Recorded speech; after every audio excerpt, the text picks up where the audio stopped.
Hello, and welcome to the Parenting Roundabout podcast for the week of April 29th. I'm Catherine Aleko, and I'm here with Terry Morrow. Hello.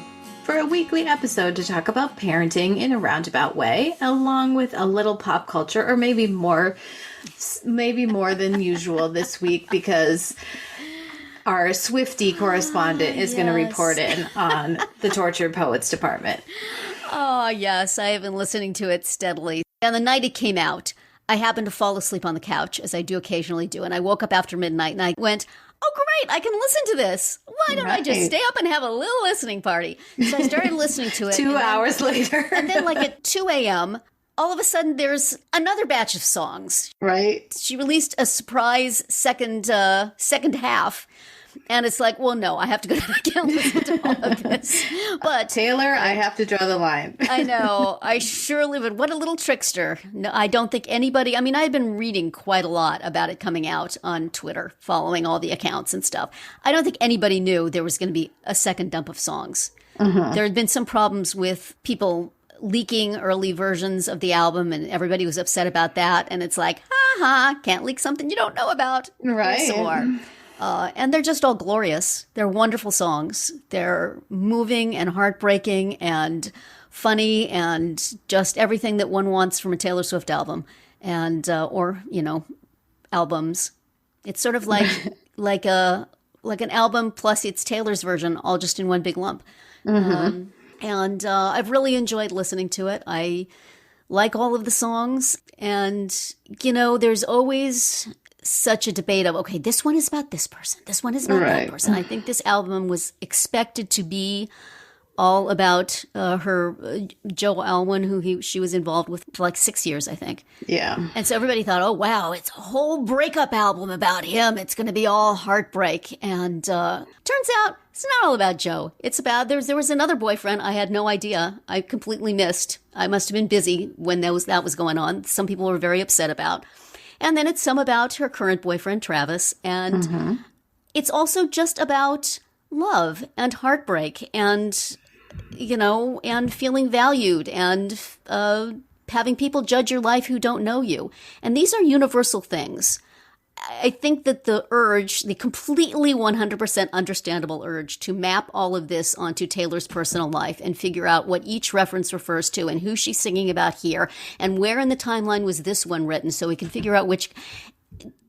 No, that's not what we do with poetry. That's not what we do with literature. It should not be. What is it and what do you bring to it? What does it mean to you? Where does this resonate in your life? I think of one of my favorite lyrics of hers from All Too Well, which, you don't have to know that she was involved with Jake Gyllenhaal. You don't even have to know who he is. You don't ever have to have been maimed by a love affair for the line, you called me up again just to break me like a promise, so casually cruel in the name of being honest. I'm a crumpled up piece of paper lying here. That's gorgeous. And you can apply it to your life no matter what your life has brought you. We've all had that feeling. And so I just let it wash over you, people. Just let it wash over you. Find the lines that resonate with you. I think I've told the story here before about writing a short story in college and having my professor, whose opinion I really valued. He was a very interesting man and a good literary critic. And he went on for a little bit about how meaningful the title of my story was. And I thought, oh man, I wished I'd have thought of that because I just slapped something on at the last minute. Right. So sometimes you can make things much more interesting by bringing your interpretation rather than what the author intended here was, oh crap, I have 10 minutes to class. What am I going to call this thing? Right. What do you find in it? Yeah. So I think this album is particularly rich for that. Mm-hmm. There's so much there. And there's so many different feelings and thoughts and times of life and experiences that, it certainly bears repeat listening and has been getting it based on the streaming counts. Right. If people don't like it, they can just listen to something else. Yeah. Why they would need to feel a need to dump on it, I don't know. But certainly it's been massively successful and most of the reviews have been very strong. Mm-hmm. And seems like she's happy now, and I hope that's true. And I like that. None of my business one way or the other. But it is sort of irresistible to look for pictures of them on Twitter. His mother enjoyed the album. I saw that tweet. His mother. I love how she's become a thing now. Yes, like the Kelsey brothers universe is expanding. Yes, like it is. Because you got the mom, you got Jason's wife. Like, it's sort of delightful. They're all out there. The mom said that they asked her, "Are you going to give her some advice about growing older or whatever?" And the mom said, "She didn't need advice from me. I want to get advice from her." So yeah. She's very smart, that lady. So anyway, I would encourage anybody who hasn't listened to it for whatever reason to go give it a listen, and don't give it a listen as a chronicle, an autobiographical chronicle of one woman's particular love affairs, but just, just as gorgeous lyrics, beautiful music, great production, and a lot of good work. And then listen to it again 500 or 600 times. Right. You're good for the rest of the year. Yeah. So I liked it. I give it a thumbs up. Have you listened to it at all? No. Listen to it. I mean, I'm just not a Swiftie. I mean, I'm not like anti at all, but I just, it's, and I'm some of the old stuff I know and like, I'm just, I haven't, but I will. Yeah. Well, I mean, it's nobody has to be for everybody, and not everybody has to like everything. So you're perfectly valid in not listening to it. But, I've been a Swiftie since her very first album. And have really, really been interested to see how she's come along, how she's matured in her music. And, some eras I've liked more than others. Right. But all of them, you just see such an artist at work. It's really inspiring. But I also wanted to mention, so much social media about this thing. And I have been guilty of procrastinating mightily by just immersing myself in it. But of all the tweets, of all the analysis of her life, of all the analysis, the reviews, all of that stuff, my absolute favorite piece of analysis on this album was a Facebook post from the Spring Hill, Kansas Police Department that begins, "We aren't listening to T. Swift at work. We are examining a musically interpreted anthology written by Dr. Taylor Allison Swift, seeking to glean profound wisdom to impart upon our audience, who, according to statistics, are also engaging with the same collection of melodic literature." And then they proceed to go through each of the songs and find a line that involves a crime or other police matter of some sort and give some advice on it. Like, number 1, Fortnite. Quote, "I want to kill her. Murder is illegal." The Tortured Poets Department, quote, "Throwing spikes in the road," unquote. "We can, you can't." And it's like one of these for each of the songs. And it's just the most adorable thing. And then also, whoever wrote this then was answering comments. And the answers on the comments are equally adorable. And just really get it. And obviously somebody who had literary ambitions wound up working for this police department in Kansas. And now they have very social many media commenters person saying that they need a raise. But we'll link to it in the show notes. It's really worth going and looking at, and hats off to whoever did that. That's wonderful. But also, by way of transition, let me mention that the first single from the Tortured Poets Department is Fortnite, a duet she did with Post Malone. And a video has been released of that. And I'm watching this video, and all of a sudden there's Ethan Hawke. And I'm like, what is Ethan Hawke doing in a Taylor Swift video? And there was another guy, and I couldn't quite place him. And then afterwards I find out that it was Ethan Hawke and Josh Charles, who were both in the Dead Poets Society. And so they were it. So Taylor got them in her Tortured Poets video. I love it. And they both wrote Instagrams going, "Well, this is great. How about this?"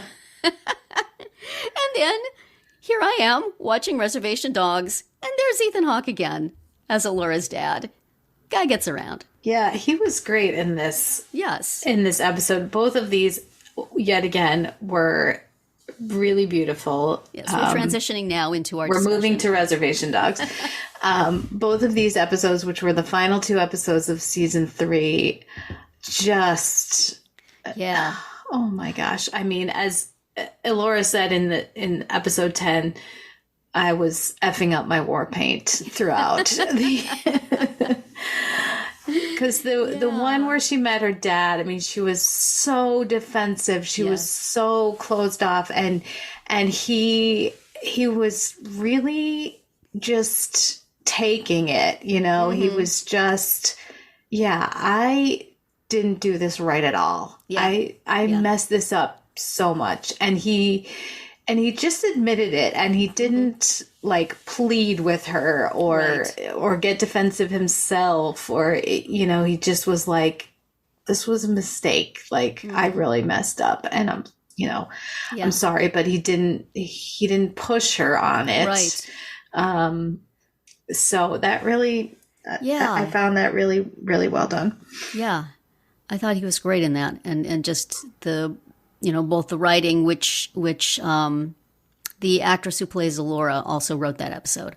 And, you know, and the performances were just so great. And it's like, you know, she probably somewhere in her wants to make a connection, but she can't show any weakness. And he knows how badly he screwed up. And for him to just be cool with whatever she wants. Right. You know, that was exactly the right thing to do. I don't want to be this person because we've just talked about letting art wash over you. But Ethan Hawke is 54. Just how young was he when she was born? Yeah. I would not want to say you should have got a younger actor because his performance in this was exactly perfect. But maybe we were so very young is not the reason that he left. Maybe we could have just... Well, yeah. I mean, I think he did... it did give him a certain ruggedness that, you know, his character would probably have. Are we supposed to just be thinking hard living again? And these people are much younger than they appear and that the actors who play them are.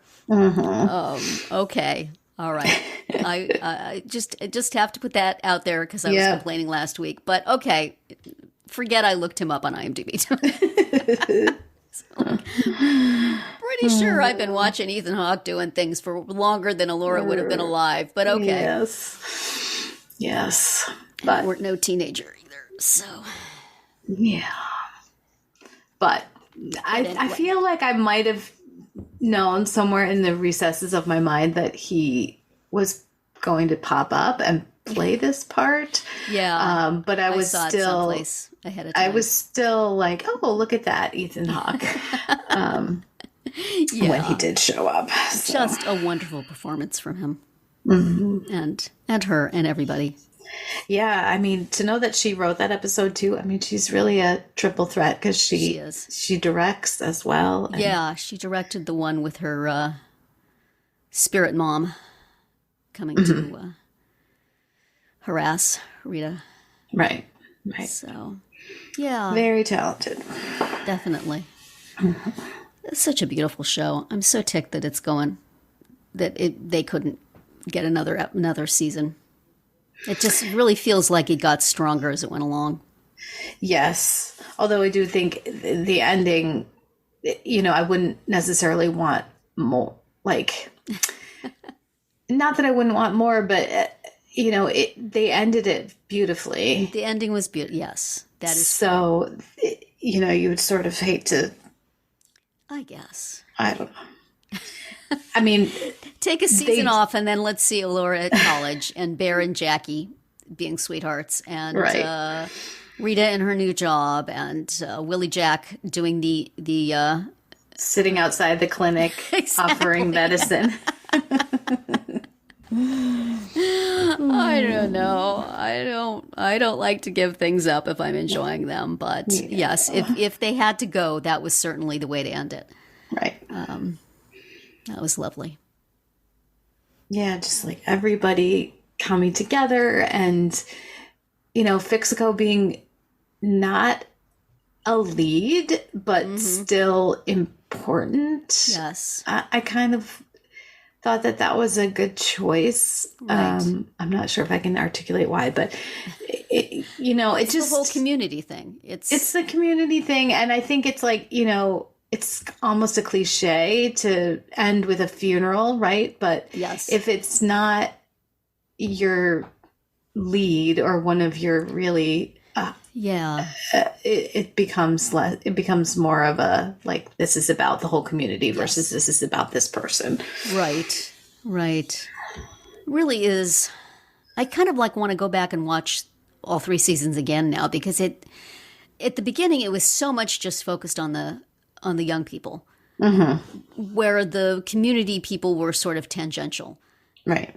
And over the 3 seasons, it got to be about all of these people fairly equally. Right.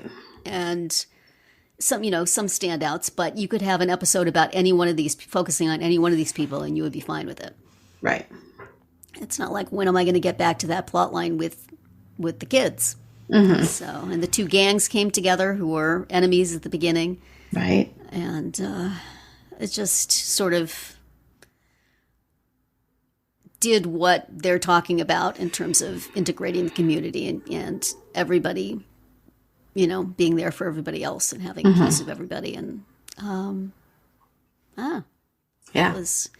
and I, would have liked to have had more time with the characters, I guess, even though this was a good place to leave off. Right. There are still stories there. Oh, absolutely. Yes. And, wish they could have got a chance to tell them. But glad that we got what we did. Yes. Just a really beautiful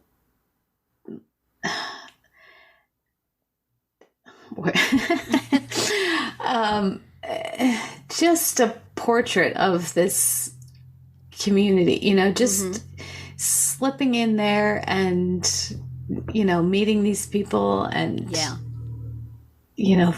finding out more about each person, especially as they relate to each other. Right. So it's definitely not just here's Maximus and here's how he became who he is, but here's who he is within the group. Right. So fun to see him with the other people from the flashback there at the end. Right. And just how he's so just dry and, wonderful. Yeah. So good. And just the way that they all communicate, go get me some coffee. And then kids are like, I want to be an elder. I don't like having to basically wait on these people all the time. Wonderful. Yeah. And they got Teeny back for one more time, and they got Lily Gladstone's character back for one more time. Yeah, that was another nice. Beautiful scene. Definitely. I don't remember that the spirits that were there in the jail. The guy is supposedly from another episode. Offerings. He was in the I think he was in the bus station. Oh. When they were the one where Bear ended up getting left behind. I think Willie Jack, somebody spoke to him in the bus station. Okay. I'm pretty sure. Okay. Is that the Vulture review said that he was in the episode Offerings. Oh, well, so that would have been the one where maybe he was in the waiting area of the prison when Willie Jack was waiting to go in. That could be. I think maybe that was it. It was some kind of waiting area. So if it wasn't the bus station, then it was the prison. Yes. They were saying either he died between then and now, or he was a spirit then, which was sort of interesting, they said. So, but I did not remember him. But still, it was delightful that that Hoagty's ancestor had a man. Company. Anyway, yes, that was good to get everybody one more paycheck. Get them all back. Yes, love it. Bear got to say goodbye to his spirit dude. Yes. That was a great. Kenny boy came rolling up with the shovels just in time.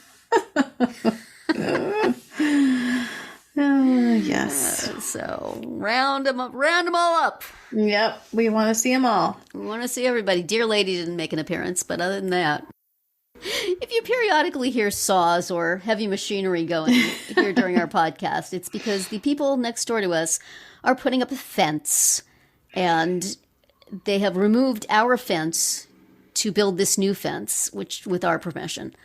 But it's very noisy putting a fence up, I guess. It's one of these big plastic, well, it's probably not plastic, but resin or something. Mm-hmm. It's a big, solid, white plastic fence. Right. That's high.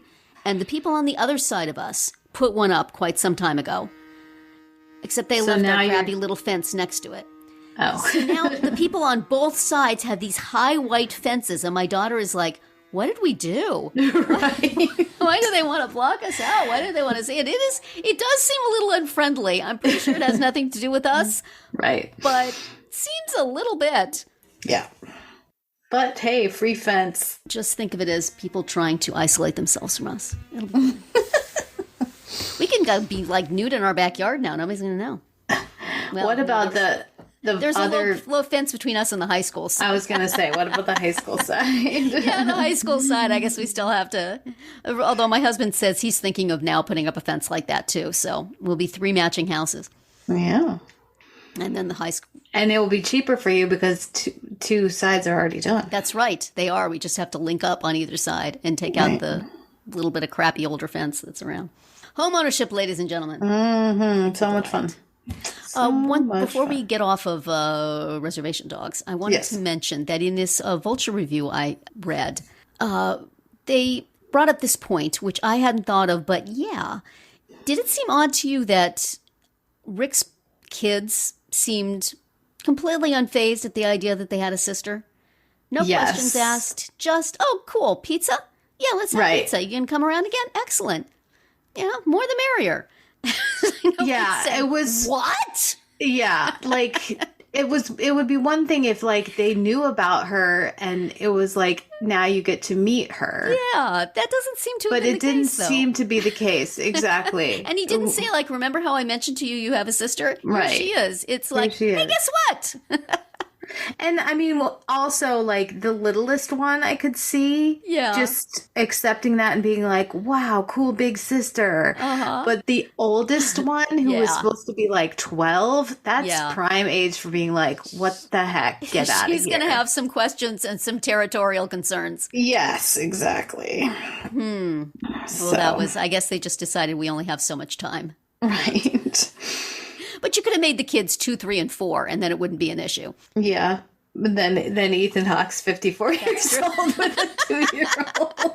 I think canonically he's in his, let's see. Like 40s, late 30s. Yeah, right, yeah. Although, guys can have toddlers at any time. Yes, they sure can. But that is just a small quibble, and honestly, we wouldn't want it to take a lot of time exploring the existential angst of Rick's other children. So right, everybody just eat some pizza. He'll explain it when you get home. Right. He also never paid for their coffee. For the coffee, yes, I thought of that too. I mean, it seems like they know him there, and he is good for it. But it did. He's like, "I'll be right back," and then he just gets in his truck and takes off. Good thing it was just coffee and not like a full breakfast, 2 full breakfasts. Right. Yeah. He's going to go back there and pay up at some point, right? They know it. They know he's good for it. I think so. Yeah, I think they know him. This is what I'm going to tell myself. Right. Me too. It's going to be awkward if he's in jail the next time she sees him. Remember those coffees? It's a good thing you didn't. Yeah. Maybe it's just a misdemeanor. But anyway. I would hope. Yes. Well, shall we move on to the library find? What fun things do you have for Catherine's Library Find of the Week? I have another very cute picture book. This is an older one. It came out in 2017. It is called Monsters New Undies by Samantha Berger, who is a prolific author of children's books, illustrated by Tad Carpenter. And I definitely encourage you to check out the illustrations. Nice. What I really like, this is just very cute and funny. And what I like about it is it rhymes, and the rhymes are good. Ooh. Because so often kids' picture books that rhyme are terrible. You know, they just are so cheesy, and, you know, the rhythm is not good, and it just really bugs me when they try to rhyme and they do it badly. Ain't exactly Taylor Swift is what you're saying. Exactly. So, but this one, you know, these are my undies, a sweet work of art. Uh-oh, my undies, they just fell apart. You know? Oh, I was worried there was going to be a different art rhyme there. No. Yeah, he has these undies that he loves, and of course they fall apart, and his mom's like, well, we got to go get some new undies. And, you know, he rejects all of the undies that are offered, you know, dozens of options. No, these are not right. And then he finds... we should insert an ad for Tommy John's if they were sponsored. Right, like every other podcast. And then he finds an exact match for the ones that he has lost, and he's very happy, and so he gets, you know, a whole bunch, so he's set for a while with his new good undies. So it's so cute. I love it. So check that out, Monsters New Undies. And as with many children's picture books, I have learned, you can watch someone reading it to you on YouTube if you like. Aww. So, nice. Of course, I recommend... Like a free pair of underwear or something? I recommend getting it from your library. But yeah, they should team up with Tommy John or somebody. Children's underwear, I'm not sure. Somebody does. What was the Underoos? That was the famous one. Perfect. So. Well, that's... And once again, somebody thinking of something that a kid would be interested in. Yes. Oh, and I also wanted to mention, I gotta look this up quick, but I found it, I believe there's, when we mentioned Butt or Face, do you remember that book, Butt or Face? I do. There is a follow-up. Oh, dear. Butt or Face, Revenge of the Butts. So... there is a volume 2. Just I was unaware that there was a second one. It's a series. So Butterface, Revenge of the Butts. Nice. So I think it's just more. You know, just pictures. More pictures of butts. More pictures of butts and or faces. Yes. So the yeah, butts wearing ratty underwear. No, I don't think so. Tie these things together? Right. I don't think so. They're just tied together by the presence of butts. Yes. That thumping you were hearing now behind our talking is not people putting up a fence, but Catherine feverishly typing. Me typing. Enjoy the sound of fingers hitting keyboards. Yes. Nicole used to really love that. Yes. So. Shout out to our Nicole. I have tried to scrub it out of podcasts. It don't scrub. So it's just enjoy the gentle it's just a little ASMR for you. Yes, absolutely. That's what it is. Service that we provide.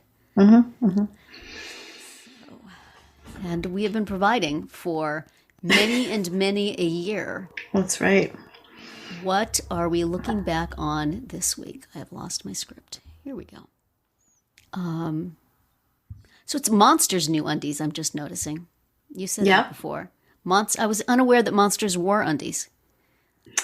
Yeah, this guy does. Although I think when he's in the store shopping for undies, he's not wearing it. So that's kind of funny. Yes. It's covers up, you know, he's a rotund little dude, so the undies need to cover a lot of ground. They do. No wonder they're tattered and easily torn. Right. Well, learn something new every day. Let's see.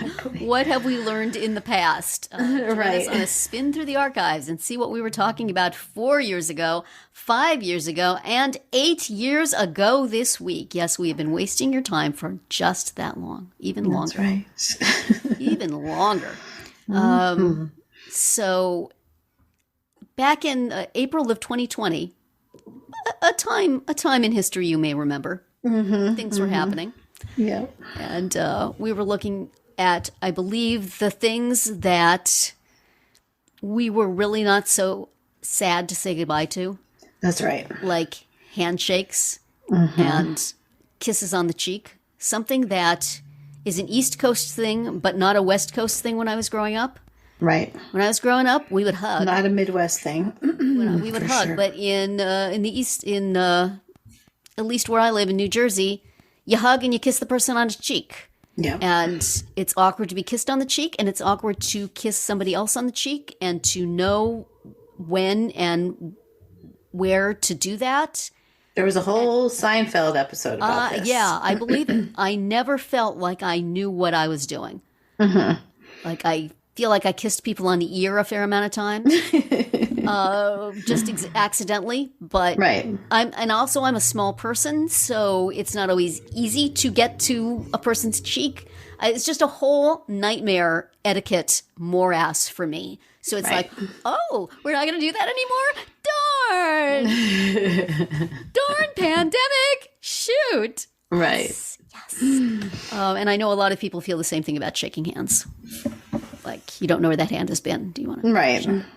But, and also, shaking hands is also the same thing. You don't really know if the other person is going to do it or you're going to do it, who starts it, who ends it. Just, can we just say hello and nod in each other's general direction? Would that be okay? Right. And then, at least for a while, it was. I don't know. Are people handshaking again? I think they are. On the cheek again, are they?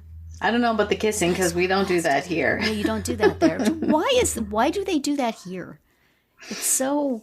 I always feel like either I don't do it when I should or I do it when I shouldn't. And no matter what, people are going, what the bleep is with her? And you're like, how come you all don't have the same problem? Yeah. We're all here together. Of course, maybe they do. And they just figure it out differently. Themselves while I'm chastising myself. And it's just a scheme to get everybody feeling bad about themselves. I don't know. But right. You get somebody spit on your cheek and can't wipe it off without them. Oh, just fraught. So fraught. Yes. Absolutely. Yes. Well. Yeah, so we were just talking about things like that. And it seems like most of the things that we were saying we were glad that the pandemic had taken away have come back. Yes, that's true. Going to crowded places, hugging and kissing and handshaking. It's all. Yeah. I think maybe the only thing there's a little bit of lingering, like coughing or sneezing in public. I think people get a little more concerned than they. But you can't. I mean, coughs and sneezes don't say gently, "Is this a good time?" Right. I know. They just burst out of your body. There's not so much you can do about it. No, there's not. But yeah, you still do feel a little more self-conscious about it. Right. Than maybe you would have in the past. Right. Yeah, and that time where it was cool to just watch church on the TV, sitting on your couch. Right. No more. No more. Gotta go there. It was nice while it lasted. And we did stop it as not maybe the first moment that we could, but pretty quick, because I was like, there are people in the world who have to hide to express their religion, and we can go to a church. We should go to a church. And it does seem like the churches are pretty fill up now. And a few people still wearing masks, but not that many. So, I mean, it's better to go. It's not really better to sit at home and watch it, even though it is comfortable and I don't have to worry if my son is making noise. And, right. You got to get yourself back. In fact, our church is still doing the televised mass. But every week the pastor says, for people who cannot make it to mass, who are because of illness or infirmity, You can watch it on the TV there, but it's the message is everybody else get your buns in here. Exactly. This is not for everybody. It's for shut-ins. Right. So things have changed. Yes, and that's good. I'm glad they've changed because you're supposed to be worshiping in a community, not in your individual homes. But for a while, it was, a thing of, oh, this is terrible. We're so sorry that we have to do this. It's so nice. Right. It's so convenient. Right. Okay. And then in April of 2019, we were talking about things that one could trade in and things that we wish we could trade in. I think there was a car seat trade in someplace. Right. So, Target was having a thing where you could trade in your old car seat and get, some discount on a new one. So we were talking about all the things. And one of the things you wanted to trade in were some of your mugs. Yes. which are now still proudly displayed. Yes. Well, I don't know if displayed so much. They're jammed in the bottom of a table, but still, they're liberated from the closet and they're filling some very small, useful service. Mm-hmm. So, yeah. So I didn't have to recycle them out anyway. But I do have, my daughter got her new TV for her birthday. And so now we have the old TV, which is an old TV, which means it weighs like 300 pounds and is taking up 2/3 of my laundry room, just sitting around saying, what are you going to do with me, huh? Right. And it works. It still works. It's not trash. But does anybody want a non-smart TV anymore? Right.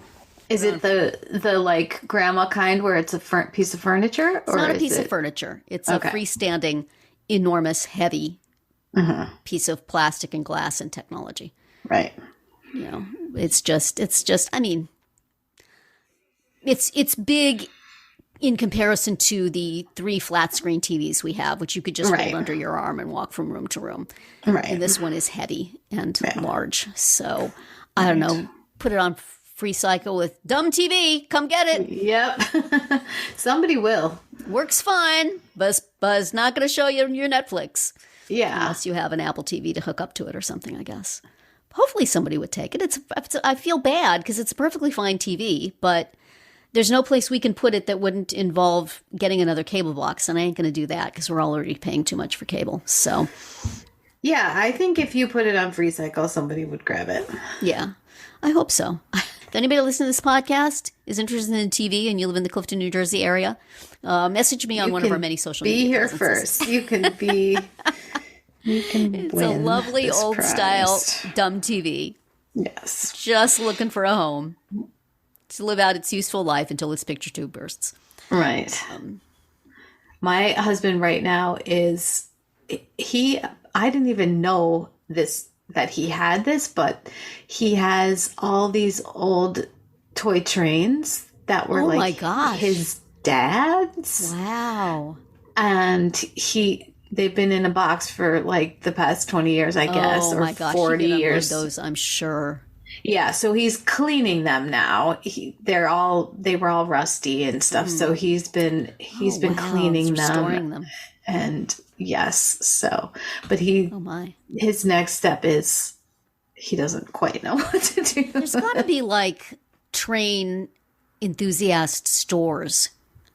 Well, actually, a friend of mine and her husband, mostly her husband, but they like run a train show. Oh. So I said, what do we do here? And she's like, I'll get back to you. And then she did not. So I think she forgot. I think she forgot about me. I think you're going to have to ask again. Yes. But surely they would know.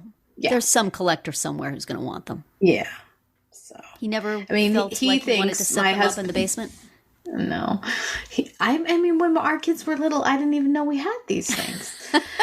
Well, if they're old and rusted, you're probably just as glad your children didn't know you had these things. Yeah, that is true. So, yeah. But still, potentially a very happy acquisition for somebody. Yeah, I hope so. I mean, are you looking to sell them or just unload them? I mean, I think ideally it'd be nice to make a few bucks off them because he has spent a lot of time Right. cleaning them up. So Yeah. it'd be I'm nice. sure they'd be of value to somebody. Mm-hmm. If you are a train collector and live in the vicinity of, what's the name of your town? You could say Appleton, Wisconsin. Get in touch with Catherine through social media. Yeah, here I am. Let's see. And then in May of 2016, we talked about things that we should give up, but are we going to give it up? Nah. This was coming out of this was back when I used to fast from coffee over Lent. That's I'd right. have my Lenten coffee fast, which was great because it's the perfect thing to give up, and you feel it every morning, and it really feels like a sacrifice. Except then I got to the age where coffee has a medicinal purpose, and I cannot forego it. So I had to give up things like falling asleep on the couch. Right. But we were talking about what could you give up for a while if you knew you were going to get it back. Because that's the thing about Lent. You know, it's not like I'm not going to drink coffee again. It's like I can do without this for 40 days. I can make it through 40 days. And at day 41, I'm going to drink me 10 cups of coffee. Easter Sunday breakfast, that first cup of coffee. There's going to be like, coffee. But, you know, we were talking about... So then we followed it up with what would be the most painful, basically, to give up and not be able to have back? Yeah, that's right. The other thing was a few months before. Right. Yeah, things that you could give up forever. Man, I try, and it does not stick. Yeah. I have trouble with that. I have the best of intentions. Trying to gain a habit or break a habit. Either way. I mean, lately, it becomes more and more and more apparent to me that I need to stay off social media. Number one, it's a time suck, and I have other things I should be doing.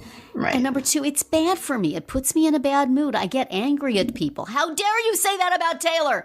Who cares what they... It's like Taylor seems to be trying very hard not to care. A couple of her songs were yelling at people who judge her online. So that was fun. But it's like, I hate all my old boyfriends, and also you. I saw that tweet. But anyway, I just can't. And I've tried various... Because it's made to keep you there. The algorithm it's addictive. And I know that. And I feel that I should be able to just don't. And I mean, to some extent, I could just cancel all my accounts, but we do use it to publicize the podcast. And I do have legit reasons. I mean, Facebook... People from my real life use that to communicate. Right. So it's like there's always some reason to just keep it around. But surely I could just not go on it and spend 5 hours looking at tweets and getting angry about things I have absolutely no control over. By people that I will never have not met and will never meet. And then hitting the spot on Instagram or Facebook where you just fall down a video hole and you just sit there for an hour looking at everything they serve you. It's bad. I need to give it up. Which for a while for me was the Kelsey brothers. Oh, yeah. They seem to have me down as a Big Bang Theory Young Sheldon fan because that's what I mostly get. And I've tried to watch those shows like just beginning to end and not so much, but the clips, they pick out the funniest things. Yeah. And so I love watching those. And there's also, they kept giving me clips for a movie. What was it? It was like a romance. And I just kept getting clips out of that and clips out of that. And I looked up on IMDb too much to say, oh, who's the actor? That now whenever I go on IMDb, it opens up to that page. In fact, here it is. Forever My Girl, a movie I had never heard of. I have not heard of it. See, he left her at the altar because he got some fame as a country music star, and he just he just never came back. And she went on with her life, but she found out shortly thereafter that she was pregnant. So he comes back. Years later, he finds out that his best friend died. So he comes back for the funeral and he sees the woman he's always loved again. And then he finds out that he has a daughter and he gets all involved in their life. And then he messes up one day and then he leaves. He's going to leave, but then he comes back. This is what I've gleaned from the clips that I've watched. No need to watch it now. No need to watch it. No need to watch the whole movie. Right. But the clips are just, I can just sit and get lost in them again. And They're just cute. yeah. So, but I have other things I should do with that time. I don't need to be watching these clips. And actually, mostly, it's ones I've already seen. I just watch them over and over again because that's the way it works. Right. And stop. How can I stop? I need to give it up forever, and I can't give it up forever. I can't. One time I did give up social media for Lent, but I don't think I cheated much. But then Lent ended. Lent ended. It's like, yes! This is what I'm going to do. Oh, the social media, come to me. Oh, gosh, it's just really hard. Everybody says it's really hard, and it is indeed really hard, even though I know better. I absolutely know better. Yeah, it doesn't matter. I think part of the problem is I am a person who is prone to procrastination, and there has been no better procrastination tool in the history of mankind than social media, because it's right there. You're working on your computer and you can say, oh, let me just click up and see if there's anything new. Oh, let me click over and see if there's a message from you on Facebook. And then 5 hours later, oh yeah, I'd never finished that work. Mm-hmm. Oh, stop it. Yeah. Stop it. I need to stop it. I know. I should stop it. What should you stop, Catherine? I mean, other than this podcast, which is running kind of long. I mean, I think I would, like you, I would do better with less social media, although I don't think I don't think I'm procrastinating with it as much as you say you are. It's very bad. Yeah. I'm just looking at my Twitter now while we're talking. But, I getting paid by the hour is very easy to just be like, well, let me just quickly unload the dishwasher, or let me just, put this thing away, or your procrastination is much more productive than mine, lady. Well, but it's like, and then I get to the end of the day and I'm like, how did I only bill, 3 hours? Like, what was I doing all day? I need to give up being undisciplined about sitting down and actually doing it. I don't know. Because then it becomes Saturday and I'm like, well, I guess I'm sitting my butt in this chair for 6 hours to make up for everything I didn't do already. Yeah. So that's annoying. It is. Very annoying. Focus. Yes, focus. And then I had said a recording of me saying focus when my son was doing homework back, when he was in elementary school, and I would just play it while he was doing homework every now and then. Focus. I need to find that recording and play that for me. Play it for yourself. Yeah. I do still have it someplace, I think. Yeah. And my other thing that I had said I would be back in 2016, I had said sugar, and I stand by that. Like, I just don't, there's no way that's being removed. No. It's just not going to happen ever. No. Nope. As addictive as social media. That's right. But you do not put as much sugar in your coffee as Elora puts in hers, right? No, I don't put any sugar in my tea. In your tea. Okay. But I do have a bad Starbucks habit, and there's sugar in that. I believe so, yes. I think that's the point of it. Yes. I mean, again, not coffee. It is. I'm so sad that Starbucks for a while had this lightly sweet chai latte. So it was just the chai latte with less sugar, and that was perfect. But they got rid of it. Aww. We don't have it anymore. So, I mean, I do order the chai with like less pumps of chai, but the problem is the sugar and the chai are all mixed together. So if you're just getting milk, if you, so it doesn't work that way. Yeah. But my other strategy is that I get a Royal English breakfast tea latte, and I get less sugar in it than it's supposed to have. These are how I justify things. Yeah. And then you have like a scone on the side? No, not usually. Okay. But I might have a turkey sandwich, like a breakfast sandwich. Well, no sugar there. No. That would be your just the white, the carbs. Yeah. Which is what you were talking about back in 2016. Yeah. Anyway, but like you said, we should give up this, at least for today. Yep. And say that's it for the Parenting Roundabout Weekly Roundup. So next week, since we finished up Reservation Dogs, sadly, we're going to switch gears a whole lot and go with Ripley on Netflix. This is a series that's kind of a remake of the movie, which I believe came out in the late 90s, something like that. Something like that. I will tippy-tap to see here. Okay. So there are 8 episodes of that. And so for the next few weeks, we're going to watch 2 of them at a time. 1999. Okay. So I was right. The first 2 are called A Hard Man to Find and 7 Mercies. And if I didn't mention before, this is on Netflix. So check that out. My Netflix for a while. Be good to get some use out of it. Justify that. So you can find all of our episodes on Spreaker, Apple Podcasts, Amazon Music, or wherever you get your podcasts. You can find recaps, links, and an opportunity to comment on our website at parentingroundabout.com. You can also talk to us on our Facebook page, on Instagram, or on Twitter, where you'll find us at Roundabout Chat. And please visit our Amazon shop at amazon.com/shop/mamitude, where you can find links to a lot of the things we've talked about over the years.